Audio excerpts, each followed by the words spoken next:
Are you a businesswoman who's finding it challenging to get your ideas across and make a point? Welcome to Speakers Who Get Results with Elizabeth Bachman, a podcast dedicated to helping women get the visibility they want, whether making a speech or talking in a meeting. If you want to see how your presentation skills are doing, please go to our free 4-minute assessment at www.speakforresultsquiz.com. Elizabeth uses her 30 years of experience as an opera director to help business professionals become better presenters. This special series explores the relationship between business and art. And now, on to the show. Hello and welcome to Speakers Who Get Results. I'm so excited we're doing this special series of what business can learn from the arts. So I am thrilled to have my dear friend, Darren Woods today.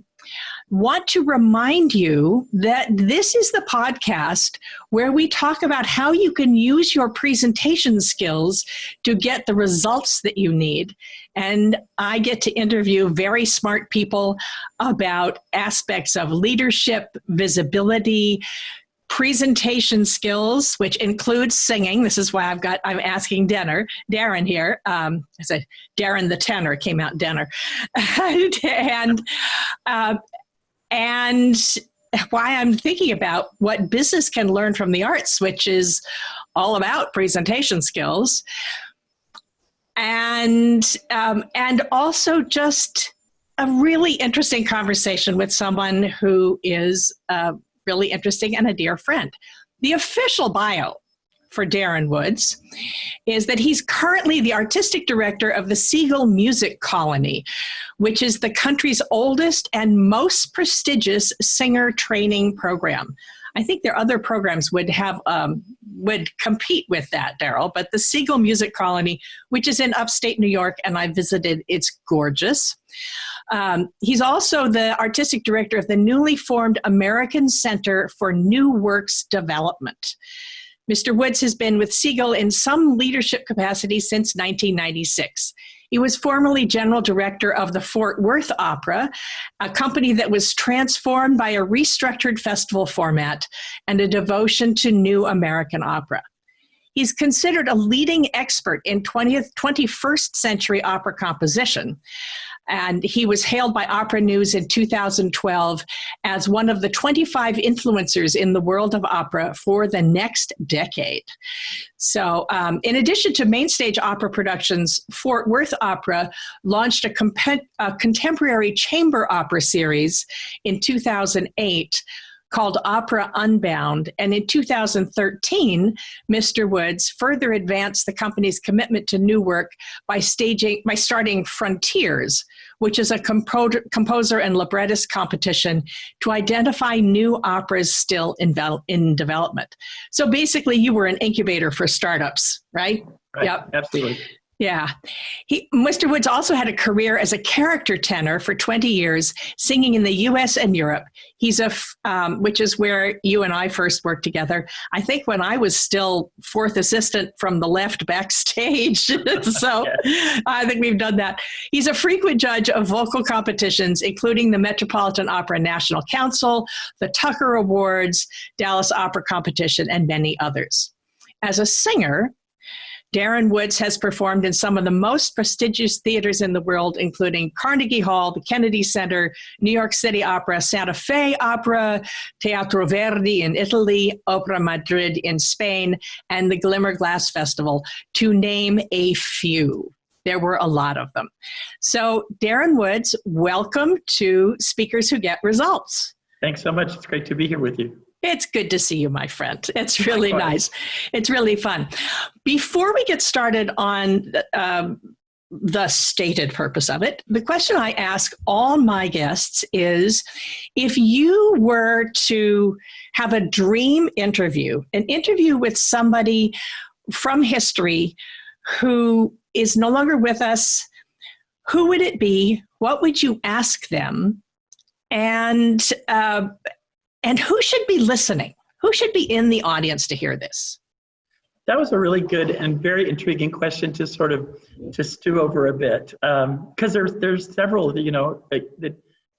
people that have influenced your life. But I eventually came to John F. Kennedy, and part of the reason was I got to really delve into his life and his family life when I commissioned an opera called JFK for Fort Worth's 70th anniversary.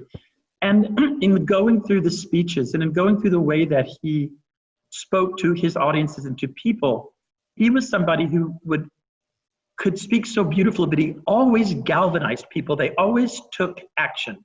You go back to when PT 109 was destroyed and he was in the water with his troops and he said, we can surrender or we can try to fight out of this. And there was no real way that they could get out, and he was able to convince them to fight on, and they lived. And he suffered a lot of back pain for that.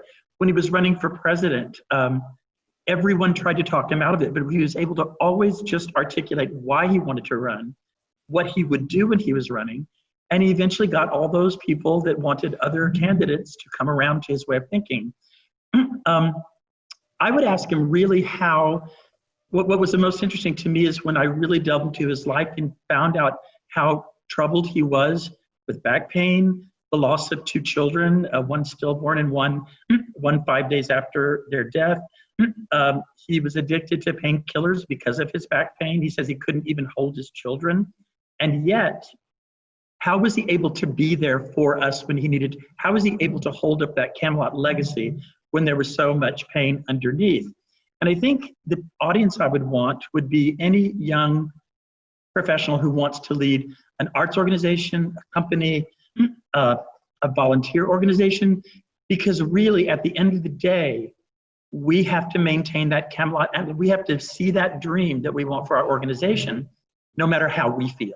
So the organization, when they hire us, they hire us to lead. They buy us to do that. And so I have my time where I need to go be Darren Keith Woods, but most of the time I need to be the Darren Keith Woods that my audience needs me to be and that my singers need me to be. And I think that JFK felt that mantle greatly. And it's one thing to feel it. It's another thing to be able to deliver it just about every time. Yeah. And, this whole theme of leadership, it's the same for any company. I mean, you get promoted into the C-level and you're responsible for a lot of things, and people are looking at you to deliver the information. And I'm a presentation skills trainer, so my brain goes to, and you will be asked to speak about it. So you'll be asked to show up and do that. Just out of curiosity, we've heard so many myth-busting stories about JFK. Very, very human person, flawed in many ways. How do you come to terms with wanting to interview someone who is, on one hand, a legend, and on the other hand, people have said so many terrible things about him? How do you come to terms with that? I think that everybody has a side of themselves that they don't want to show the world, and so I think at the end of the day, looking at what he was able to accomplish spoke a lot to me. I mean, I was unaware, as most people were, that he took morphine probably every night just to get through the night, and to get up to do what he had to do as president, he had to take amphetamines and other drugs, and so he had a real history of that. He was a notorious womanizer. Could he survive in a 24-hour news cycle today? Probably not. Yeah. So I think, looking through everything through today, it's much more difficult than looking at it through the lens of history. If I was alive in 1960, just barely. I was 2 years old at that time.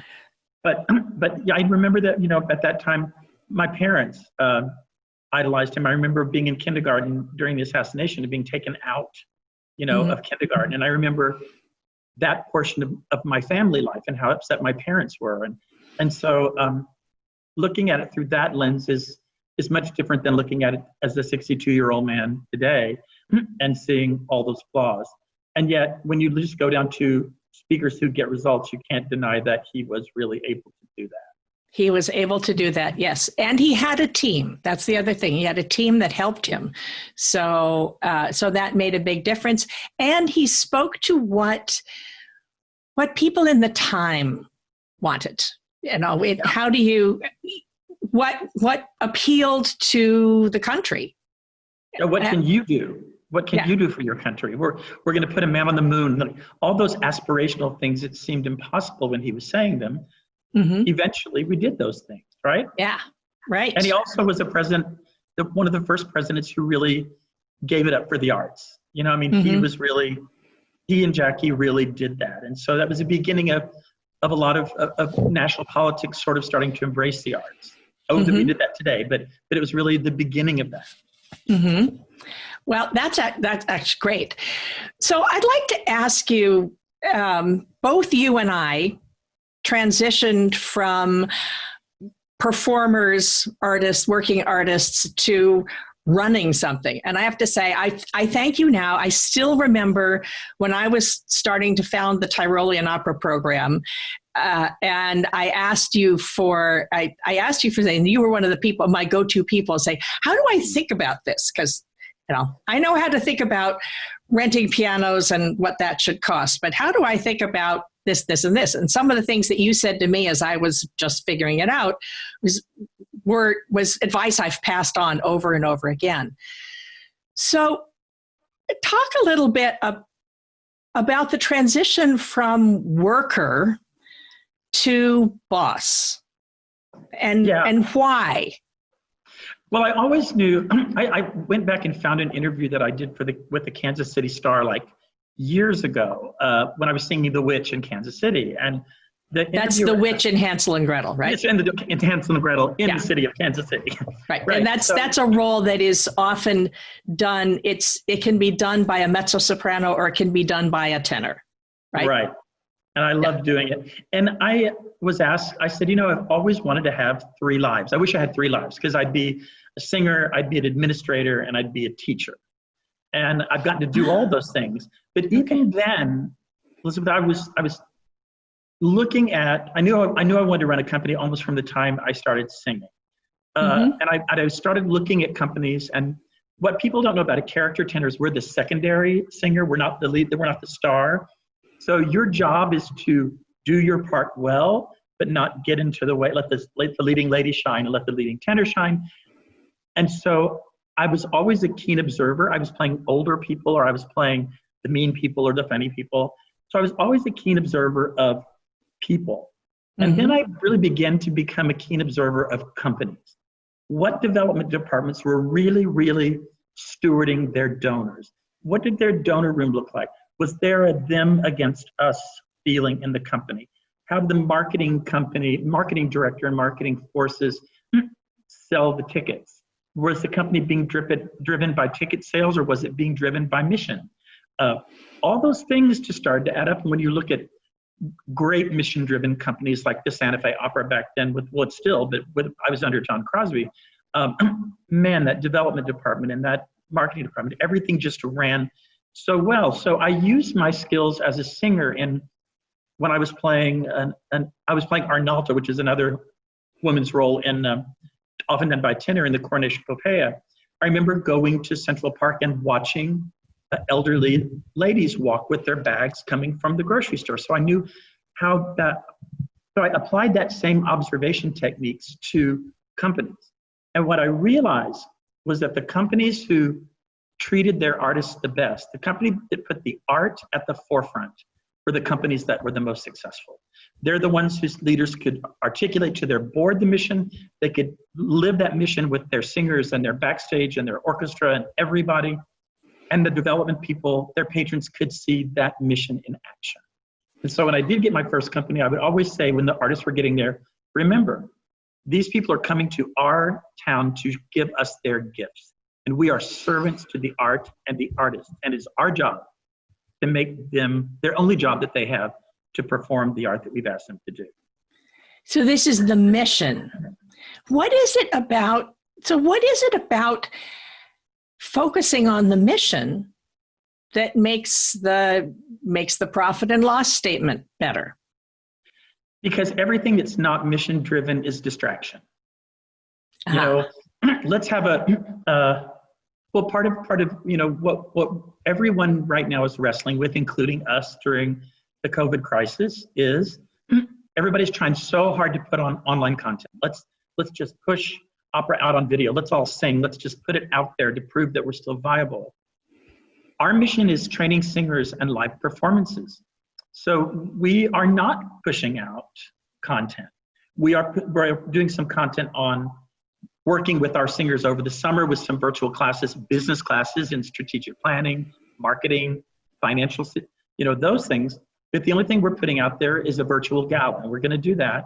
But running archival videos of our shows does not show who we are.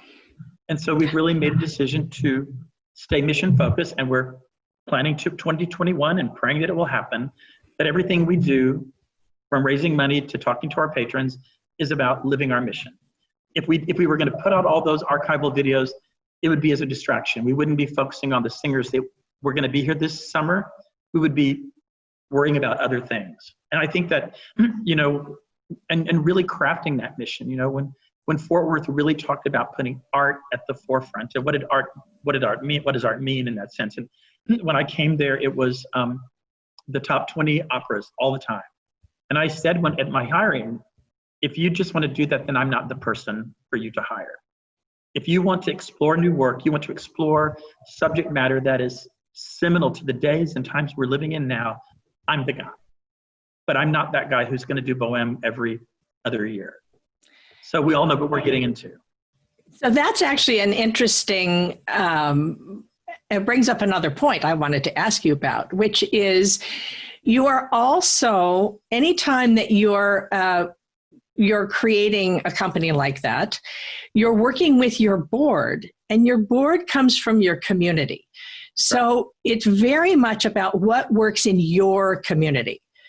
This is one of the things that I'm talking to speakers about all the time, is who's listening and what is it that they care about. So it sounds like you're putting together a mission that appeals to your community and is relevant to your community. Talk a little bit about interacting with the board. I have a reason. This is taking me somewhere, so I've got a reason for this. Yeah. No, you know, boards are wonderful things. They're the people that support you. They're the people that give the most money. They're the people that do a lot of the legwork. Especially our board here, we have a staff of 3 at the Seagle Music Colony. So our board of 25 people is incredibly important to us, and as far as fundraising and marketing and being mission driven. And so I think, you know, what I have always said is whenever you're speaking to a board, to a crowd, to a Rotary Club, to you, is to tell the unvarnished truth. You know, I've never... The unvarnished truth? Truth, yes. Mm-hmm. You know, this is what this season is going to cost. This is where we think the problem, this is how much money we're going to need.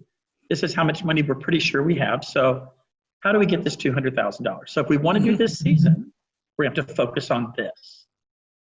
And when everybody says, I want to vote on that season, that means I will also help make that budget come through.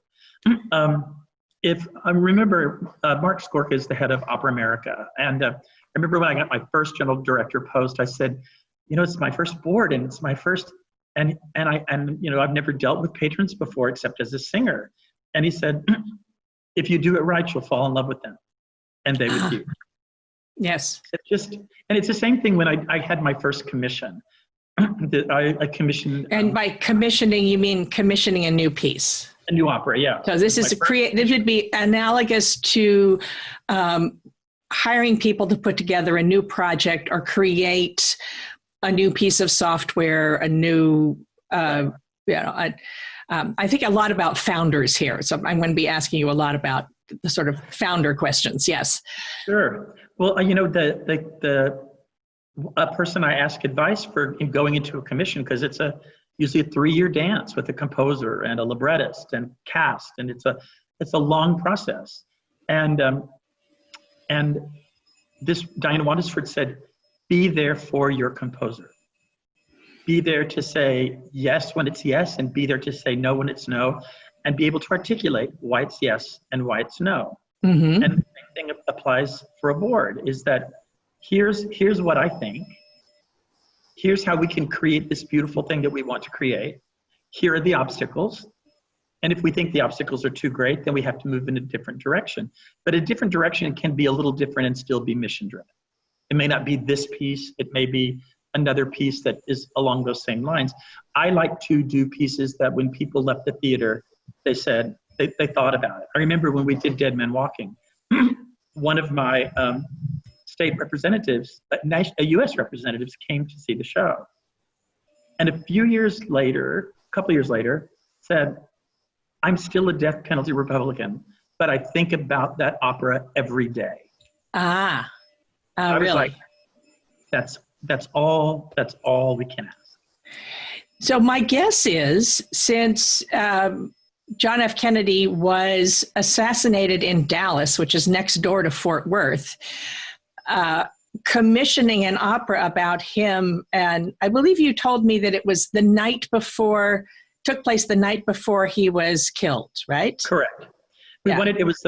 They spent the night in Fort Worth, Texas, before they flew to Dallas because they wanted a nice photo op getting off the plane in Dallas, and then the motorcade was right. It's not very long to drive from Fort Worth to Dallas. It's really probably just longer to fly. Probably took longer to fly. Okay. Yeah. All right. And all we knew that they did was spend the night. So that would be a kind of a boring opera. I didn't want the assassination to be a part of it. And so I'll briefly, a lot of people in town at that time knew that they were upset that they weren't going to get to see the museums. So Ruth Carter Stevenson went to all the museums and private collectors in Fort Worth and got like 70 different pieces of art and hung them in the rooms, their 2 bedrooms and the suite. And rumor has it the next morning, Jackie was like, that's real. That's real. She was an art historian. So we had the thing where he took a shot of morphine and the paintings came to life. So everything that was intrinsically Fort Worth about that night was put in the opera. And then they left the next morning, and you saw a grainy film of the assassination where you couldn't really see it, but it was really about them spending the night and the hospitality that the Fort Worth people rolled out. But you also got to see him at his worst. Really, really sick and really ailing and frail. There's a wonderful aria that Jackie sings at the end of Act 1 where she calls him American phenomenon. Look at you, just you're a heap on the floor. You know, if people knew. So that all the opera projects that I put together have been really special, and that was among the most special. Just crawling into that family's lives and head and seeing them for real people and not the mythological people that we made them.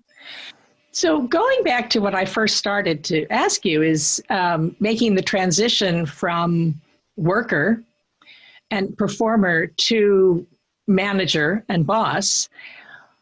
What can you remember? What it was that surprised you? What were the things that you didn't realize? I know you've been running things for a long time now. Yeah.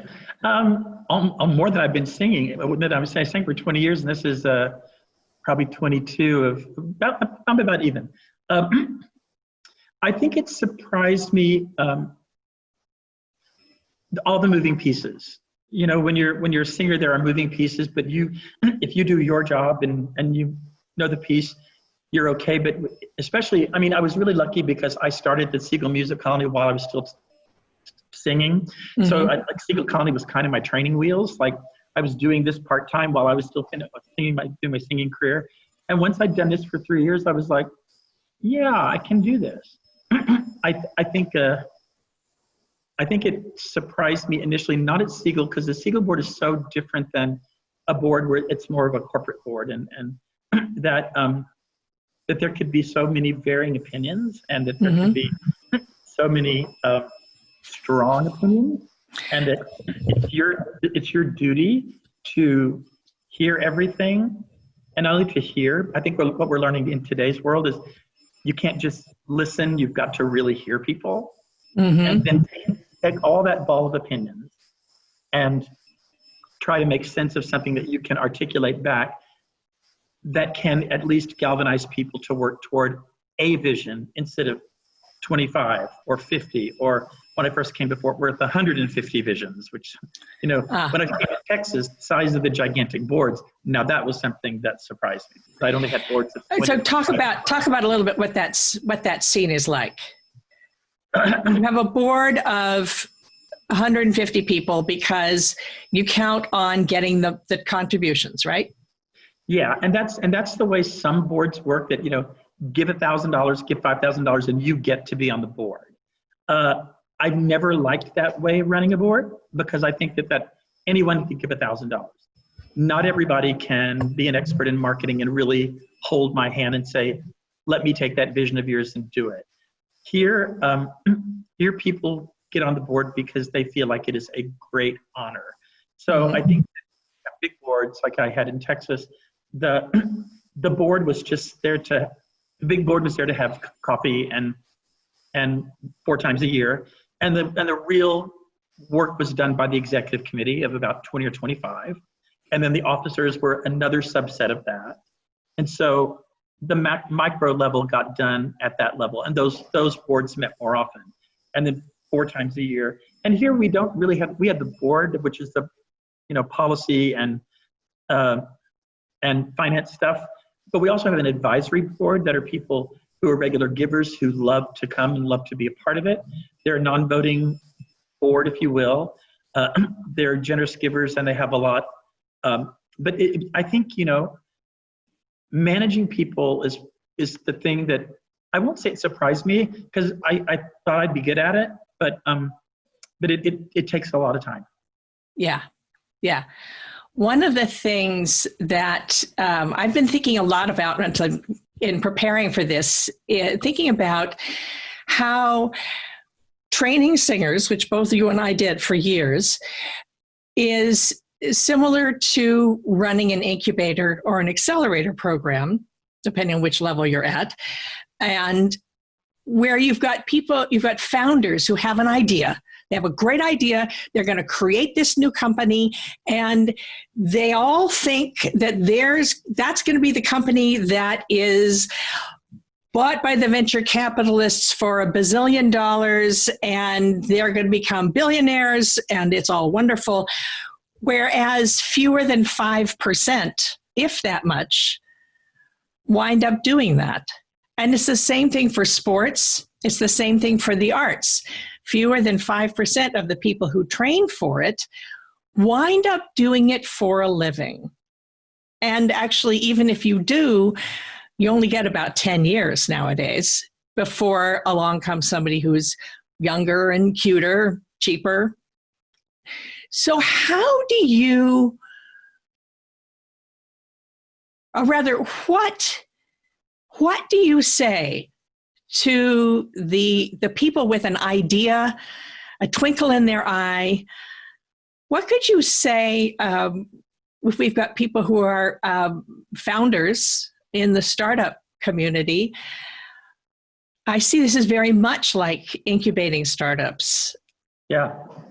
What do you say to these young people with ideas who think they're going to be big stars and with the diamonds and the champagne and the ermine and all of that? I think that ship sailed a long time ago, don't you? Maybe a couple get that. Yeah. The reality is hardly anybody does diamonds or ermines anymore. No. Right. Or it's a fake. If you do, it's fake. Yeah. We were all back when we were all back at Santa Fe, in the early 80s. I remember, one of the people there saying, you're right now considered the 40 best young singers in the United States, probably, or 40 of the best singers. You were an apprentice, right? Apprentices, yeah. Yep. And if 4 of you have careers, we will consider that a gigantic success. Mm-hmm. I mean, that was like the real world. What I try to tell singers now, we talk a lot about transferable skills. That as a singer, you have so many things that are going for you already. You have a facility with languages. You can multitask.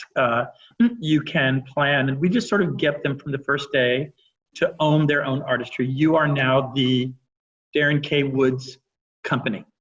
Yeah. And you need to own that company. And that company, like every company, may be a singing company for 10 years. And then you may find that you really get along with donors. And so there's nothing wrong with morphing into development. Or if you're really good with technology, why not be a web designer while you're being a singer? I have a financial planner come in. I've got this summer for some of the online classes, I have 3 singers that were here that have now been in the Met Chorus for several years now, and they made a career in the Met Chorus. I've got 4 that are in the Armed Forces choruses, and they're going to talk about those careers. We have several that have matriculated to general directorships and artistic administrators. And so we began saying, the reality is not everybody's going to make it. And the bigger reality right now is when we were coming up, you can make a nice living just singing or directing on the regional level, right? Not on the big companies, but on the regional level. And if you were lucky enough to sing at the bigger places a couple, 3 times, or Europe, and yay, even better. But I had a really nice regional career. That is not really possible anymore. The singers are below the poverty level. With New York City Opera really gone, that one of our fest companies where you could go live in New York City and sing at City Opera all. So it's really a gig economy, even more so. And so very much so. They must have transferable skills that they can use to make a living so that they can sing when they're asked to. Yeah, I did for many years. I did a class I called the Hard Truths class. I think I did it up at Seagle that time I came up for where I talked to them about the realities of the money. And imagine you have a gig, and I gave them had them all write down, I'm going to be making $3,000 this weekend. And then you subtract all the expenses. And then the people they wound up being really depressed. So then I always brought chocolate.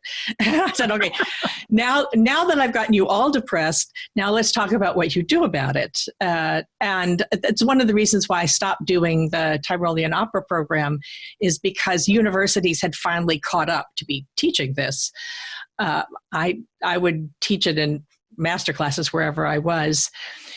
But the thing is, follow your dream. Don't use that as a reason not to follow your dream, but do it with your eyes open.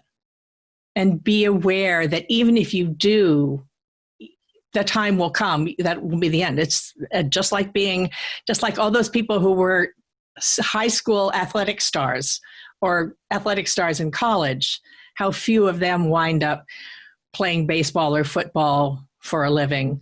And so it's a useful thing. Going back to the parallel with founders, one of the things that I actually knew but had surprised me when I began to run an opera program was I was responsible for raising the money. I had to do a pitch. And that's actually where I learned about the art of speaking to get results, because I had been speaking to entertain for many years. You sang to entertain for many years. And then suddenly we both found ourselves in the position where we had to do it in a way that got people to actually donate and pull their credit cards out of their wallets. What can you say to founders now, people who are starting a company, whether it's in a software company or any other kind of company? I mean, there are lots of other companies besides in tech. What would you say to people who find that they have to speak to investors? If it doesn't come naturally, you have to develop the skill. I think you can develop some. I think real development directors are people who can ask for money. I think they're born. I'm not sure that. I think you can learn the skill, but it's a lot easier if you just are able to do it. And I think you can learn. Yeah. I mean, it came easier for me. But I would turn what I would tell them about is, if they're afraid about it, turn it around from I've got to raise money to I'm going to tell you why this is such a great idea or a great opera that you're going to want to invest in it.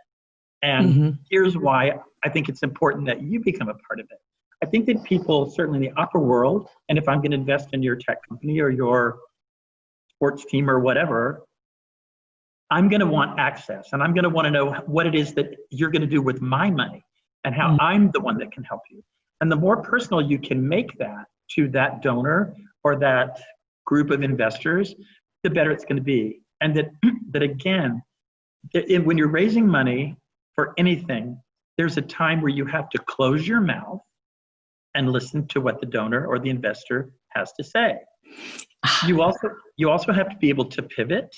Like if you're going in there and you're sure that education program that you've got is going to be the thing, and within a couple of minutes you can see the eyes glaze over, you need to have another direction to go, so that maybe it's this production, maybe it's so. But the most important thing is doing your pitch, shutting your mouth, and letting them talk to you and hearing what they have to say. I always say rule number one is make it about them. What is it that they want? You might have an idea of what they need, but they're going to come and listen because of what they want. Yeah. And to that investor, I would say, I've never had anybody that I went to ask to invest in my opera company or in a piece that didn't know that I was coming to ask them to invest in a piece or into my company. Yes. So they're not surprised. And I have never found anybody that was insulted when I asked them for a gift. People are often flattered when you ask them for a gift, or that you cared enough to say that I think that you can be one of the people that can make a difference in what we're doing today. You know, I think that's actually, it's a way that people shoot themselves in the foot all the time. If they approach and ask, whether it's sales or whether you're selling a product or you're asking someone to invest, if you approach it from the point of view of, oh my God, I need this money, and it's going to damage them by taking money from them, then no one's going to want to give you the money. But if you approach it as, here's this really cool thing that you can help you can make this come to pass, you can make this happen, they can make this work, and this is what you'll get from it. Exactly. Yeah. That took me a while to learn, actually. That took me a while to learn, to get out of my own head and make it about them. Yeah. It's like when singers call to ask me for advice, and I give my opinion and my advice, and then they try to talk me into wanting to, here's why I don't want to take your advice. I'm like, it's fine. You don't have to take my advice. I'm telling you. So I don't try to talk them into something that they don't want. And sometimes you'll get a no, and no is okay. Mm-hmm. So I've got one more question for you, which is, I am guessing that a lot of people who are listening to this are part of the 95% who trained in one of the arts. They learned to play an instrument, or they danced or sang or performed in some way, but are doing something else to pay the rent. What do you say to the people who took a different path? And part of the reason why I ask is because often as aspiring performers, we are shamed for not being totally dedicated to the art. And I see that with the startups I've worked with, that you're shamed for not being totally dedicated to your idea and your company, and that you even consider that it would be possible to do something else. What would you say to the people who are listening to us about that? I would say what I say when I get a call. There is no shame in that at all. I mean, success is success, and you have to put food on your table and take care of your family. And I mean, I was one of those that thought if I didn't live, breathe, and eat singing, then I was somehow, but the truth is I worked as a banker for 4 years while I was building my singing career. And guess what? Working as a banker really helped me run a company years later. I think that I have had singers call me and say, I don't want to disappoint you, but I'm going to take a position in the Met Chorus. I'm like, why would that disappoint me? You're singing and you're making money. Yay. Or I hope you won't be disappointed. I feel like I'm checking out, but I'm going to be the development director of the North Carolina Opera. Mm-hmm. What? You're moving the arts forward. You're helping other artists. You are still in and there are even people that get into a completely different field. And I have one of my kids who had a great run, but she decided that she wanted to be a nurse. And she still sings, but she says, you know what? I sing when I want to. I sing to my patients. I am so happy caring for people in a hospital. And she's been through the COVID thing. And she is, she's okay, everything's great. But I see her just as happy as when she was singing. And I think she just got to do a Messiah last year. And she said, it might have been the best Messiah I ever sang because it's not the way I have to pay my bills. And it's not, every cent that I make is not riding on that high C and rejoice greatly. So even if you pick something else, I think that at the end of the day, what I would tell every person listening is find your joy. And that might not be singing. And it might not even be in the opera field. And that's okay. You just have to find what works for you. And the thing is that you will always be an artist. We will always be artists. You can't take that away from us just because I'm, raising money or Tony's balancing a book. He'll always be a pianist. I'll always be a singer. And nobody can take that away from us. We are part of that. Yeah. And certainly, that's one of the things is using my opera experience directing singers and now helping speakers is really, when I first made this shift, there were people who said, what does opera have to do with presentation skills? And I said, it has everything to do with presentation skills. Absolutely. And it allowed me to do all in the service of great communication. And it is an art. Darren Keith Woods, to be official. I'm so happy to see you, my friend. I'm so happy to have your wisdom. Really excited for this. And, we're just cross our fingers. I certainly know that the thing that is really missing from live is the energy you get from live performance. And we're all of necessity working online, but I can't wait to get back into a theater and have that energy, that feel of what it's like, even if you have to be 6 feet apart. I'm there. Okay. Thank you so much for this. Thank you. And this has been Elizabeth Bachman, Speakers Who Get Results. I'll see you on the next one. We have just concluded another great episode of Speakers Who Get Results with your host, Elizabeth Bachman. If you got value from today's episode, please feel free to share us with your friends and colleagues. You may also visit elizabethbachman.com for additional resources. Be sure to tune in every week for new episodes, and thanks for tuning in.